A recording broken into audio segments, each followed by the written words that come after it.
And then in the fourth quarter, they made some tough ones. They got going. They had a good bench showing tonight.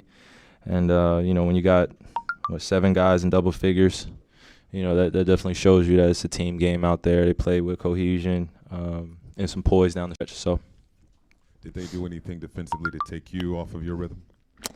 No, I just think I came into this nice game really evaluating the way they were going to play me, and a few shots went in and out, and just getting to my spots, raise it, felt comfortable. Didn't get to the free throw as much as I wanted to tonight. Didn't touch the paint as much as I wanted to tonight, and it's just part of the film that I'm going to watch and see where I can continue to attack this defense. Ime knows us really well. He coached on our staff last year, so I think he has some keys in the treasure chest that he's telling those guys. And this is what makes it special, though. On the flip side, it's just being able to find some weaknesses in their defense and get their bodies moving. And when they're on the swivel, when we have the ball popping and they're on the swivel and they have to close out to our drive.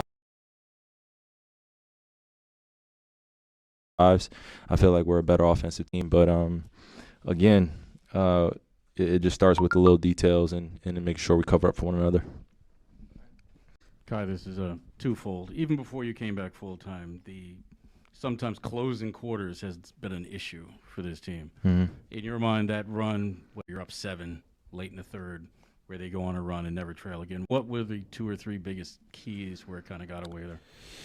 I think when you're out there playing, it just feels a little bit different, in terms of just watching the flow of the game, the rhythm of the game change. The momentum shifted in that moment where we're up 7, and then I think it was a foul call, and they hit a 3, and they closed it. They closed that margin, and then we're going back and forth, and then it ties, and then they take the lead, never look back in that fourth quarter. I just think they did a great job of limiting us to 1 shot per possession, capitalizing off our turnovers, which they do really well. And they didn't have as many tonight off our turnovers, but they were just timely. And when you get in transition and you get Jaylen Brown going downhill and then Marcus Smart making plays, and then you got guys crashing offensive glass, it just makes it difficult. And secondly, you mentioned coming in here that talking at halftime, coming out with even more intensity in the third quarter was kind of a point of emphasis. Mm-hmm. And when Steve was just in here, he was saying he thought that the intensity dropped going into the third quarter. I mean, understanding what the stakes are, how disappointing is that for the intensity to kind of go? Do you agree with that assessment, and how disappointing is it for it to drop at that point?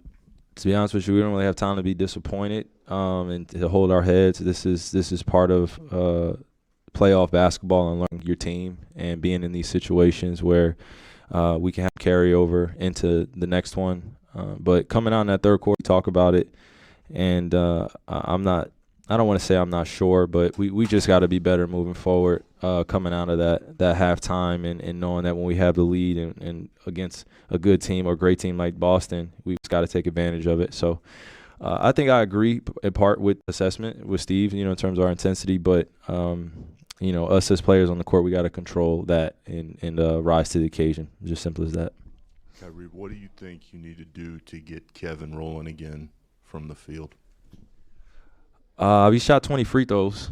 That doesn't happen often. And I don't want to just put it right on Kev because it's a team game, and I think we really want to focus on our team cohesion and building that, and that's been part of our points of emphasis in the locker room and during practices is just raising our level of physicality, staying together through some tough moments.